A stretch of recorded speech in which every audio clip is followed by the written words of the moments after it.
So the benefits of mastery, there are 4 categories. We've got the personal benefits, the intellectual benefits, the social benefits, and the economic benefits. So we'll start with the personal. And I do think the personal is more important. I think it's the most important. It's really the benefit of your well being. So mastering something really causes personal enrichment. The pleasure of something you've mastered is good for your mind and your heart and even your mood. So if you have a bad day, if you have a rough day at work, maybe a rough thing happens with your family or friends or certain social circles, if you go to your craft, if you go to your skill, if you go to your art, if you go to your business, if you go to any of that, chances are, most likely, more often than not, you will be better. You will have a better mood. You'll have a much more, I would say, healthy understanding of the day. You will be content. You will have gratitude. This is my experience with the violin. I can have a rough work day, or I could have maybe a kind of an off day with teaching, or maybe an off day with something like streaming or YouTube videos, or maybe troubleshooting and SuperCollider doesn't work very well. Well, if I go and take a break and if I pull out my violin and play for half an hour, 45 minutes, there's something that actually keeps me centered. There's something about playing the violin that keeps me centered.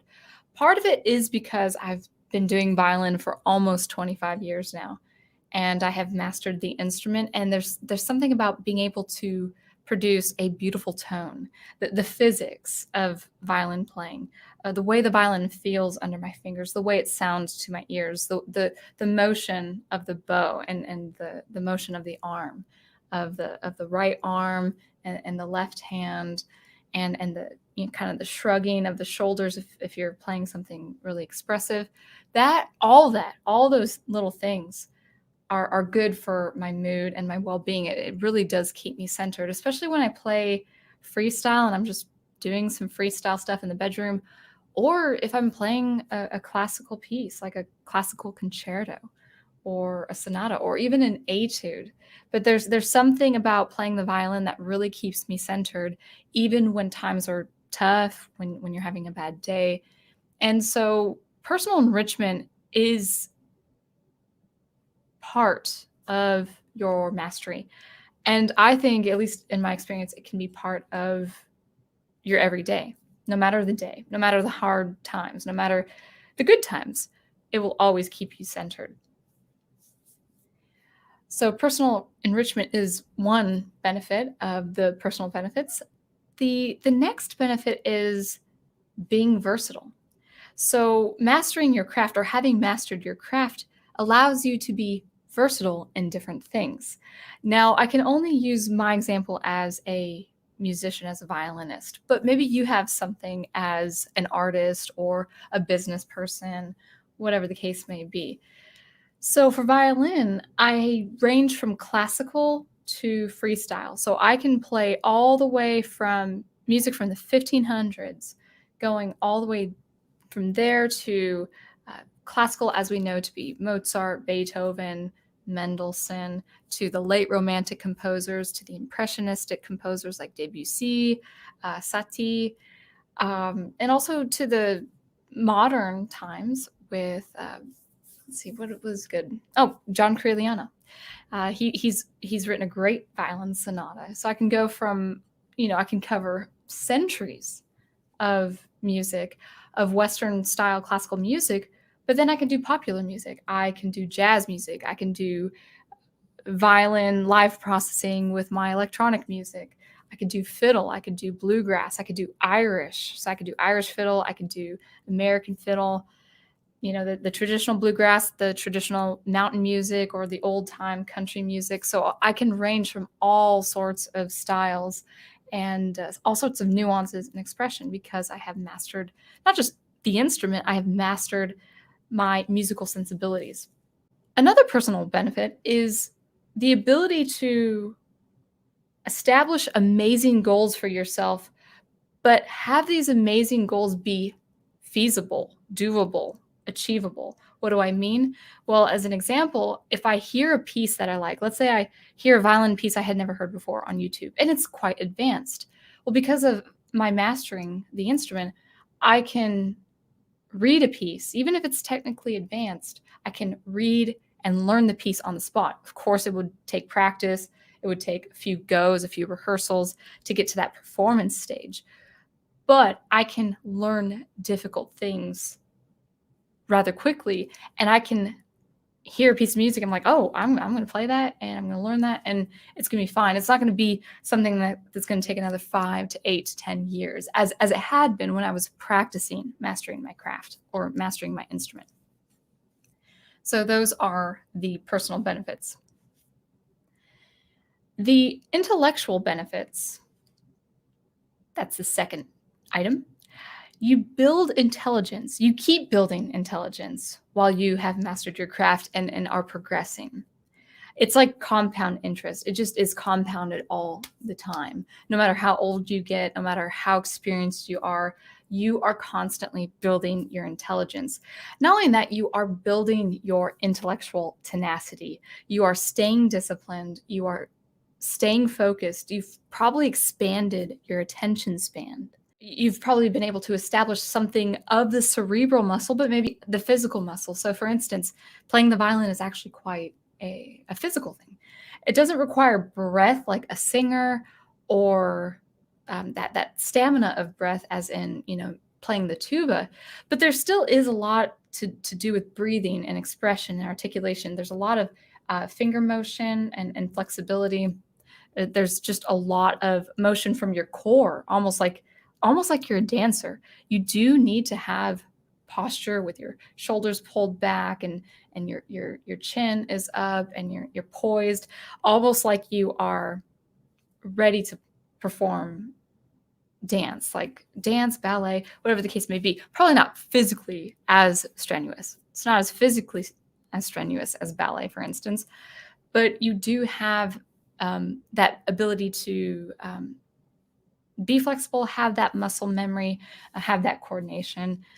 So you are building an intellectual tenacity, but also a physiological tenacity as well. This can probably, I would say this would extend to things like drawing and sketches and painting and all of that. Of course, I'm just using those examples. There are many more things that allow you to build your intelligence and your intellectual tenacity. One way you're building your intelligence and intellectual tenacity is that you have to realize that when you're mastering a craft or a skill, you're actually not building only on one skill. In most cases, you are increasing your intelligence across different skills, maybe even many skills. So my knowledge of the violin leads to my knowledge of sight reading, reading music on the fly, composing, ear training, seeing music on a page and humming the different pitches and their intervallic relationships, and also rhythm. Ear training actually is more or less singing or humming, but ear training is developing that inner ear that I can actually hear it and transfer it over to the violin playing. So sight reading, composing, ear training, music theory, music history, and general music analysis. So we talked about the personal benefits, the intellectual benefits. Now let's talk about the social benefits. Mastery of something, anything, mastery instantly garners respect. People have a natural respect and admiration when they see something done on the professional level, because we know that mastery takes years of practice, discipline, dedication, personal dedication, and we respect that. Mastery of something is also serviceable. So the master can serve the community in a variety of different functions.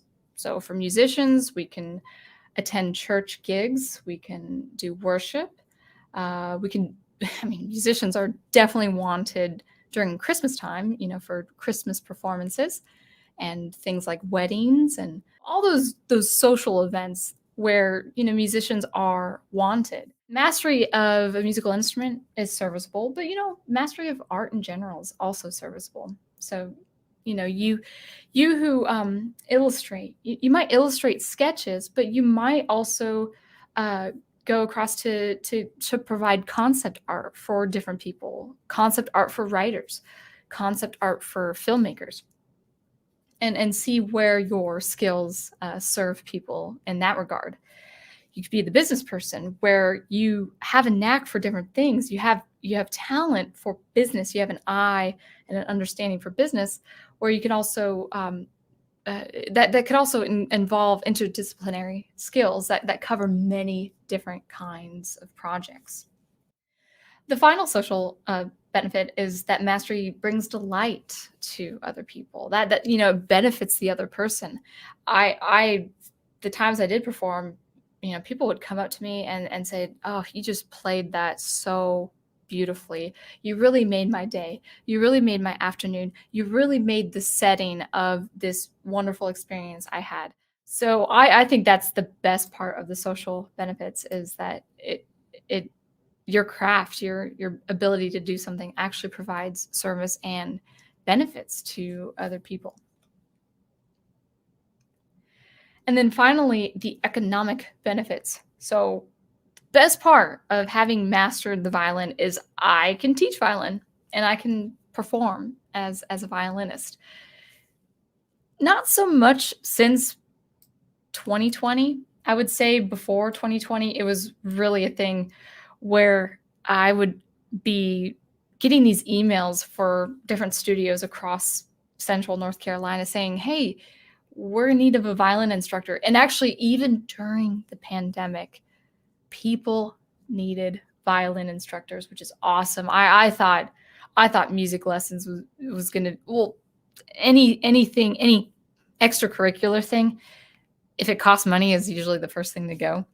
Uh, but no, people stuck around, and they've been needing lessons and music lessons to get their mind off and put their mind at ease, because music, and especially learning something, especially learning a hobby or something you like to do, it really does take the edge off of hard times. What we've been presented, of course, this last year, and people just need to take their mind off something, so they learn music, they take lessons. And I actually still have been on demand. People are still, yeah, retention has always been a hard thing, and students have definitely used the the 2020 as an excuse to quit lessons, because I knew they were quitting anyway. uh, but also, I've gotten new students, I've gotten more students, and so violin, I will always be able to teach violin as at least a means of supplemental income, which is wonderful. It's wonderful because I know the violin like the back of my hand. And now that I've taught violin for, well, more than 3 years, but 3 years, pretty much part-time to full-time, 3 years straight, almost 4 years, 3.5 years. And so I know how to teach violin really well as play violin really well. And so that's the economic benefit for me, is I can master something, and I can also teach it as a way to pass on my knowledge, but also make income doing something I know like the back of my hand. And it's really a privilege. It's a privilege, but it also took 22 years of constant practice to get to this point. But that's the benefit to you. If you've mastered art, or if you've mastered business, that you can kind of hire another person as your apprentice, or something along those lines, or maybe construct a business model, or write a book, or sell a pamphlet, or sell a platform. All these different things. When you've mastered your craft, you can actually generate at least supplemental income by providing it as a service. You can charge others. So that's been amazing for me. As far as your actual mastering, your as far as your skill that you have mastered, when you've come to that point of proficiency, don't be afraid to charge a good rate. don't be afraid to charge a good rate. You can charge a lot for your skill and experience. And I think people, first of all, you have to be honest with yourself. If you're not quite there, then don't charge the rate you want to charge. But if you are there, people actually do gravitate toward, oh, well, she charges more for violin and she's got this level of experience. I think I'm gonna pay a little extra money for what she charges because I know I'm gonna get a return on the investment. It's the same way I feel about massage therapists, for instance. I will pay more for a capable therapist than some generic, massage envy experience. So I'm comfortable when I see a massage therapist charge an X amount of money, even if it's $10 or $15 more that hour. I gravitate toward that because I'm like, okay, they've had very specific training. They know the human body. They know how to get to those muscles. And that's how I am with violin. I know the violin so well. I know the technique so well. I know the technique to teach your kids or you to spare you from carpal tunnel in the future and back pain and shoulder pain. I teach very good, sufficient technique on the violin that causes the violin playing to be very relaxed and also proficient. So you're not going to have hand surgery or neck surgery with my teaching, with my technical skills. So I'm not afraid of, I'm a contractor for studios, but if I were to do my own private studio, I would not be afraid of charging a lot of money because of my experience and what I have as far as technique, but also curriculum as well. Because I've mastered music on a more all-encompassing level, I can find ways to generate income, by selling, of course, my albums and my original music, by composing music for a company or for a project, maybe one day building my own sound library and selling it for dirt cheap.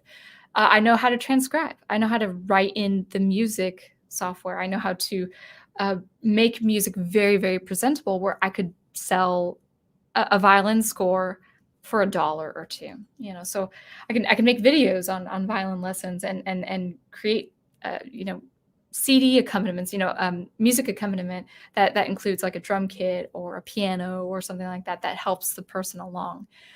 I've even contemplated in the next 2 to 3 years or so, depending, writing a book on violin technique, because the more I teach, the more I realize, especially with my adult students, they get confused on very basic things, and I know why they're confused, because the violin is actually a rather abstract instrument. And I like the books that I teach from, but some of these books really don't include a lot of basic theory and a lot of basic training and technique. So I don't even have to keep it excluded to teaching violin. I can create a violin curriculum. I can sell music scores. I can generate sound libraries. I can compose my own music and sell my own music. So that's what mastering something does in the long run. And I just want to encourage people, if you feel like, oh, it's going to take forever. I don't think I'm, I think it's past my point. I'm like, no, you're never beyond achieving mastery if you want. It's only if you want to achieve mastery.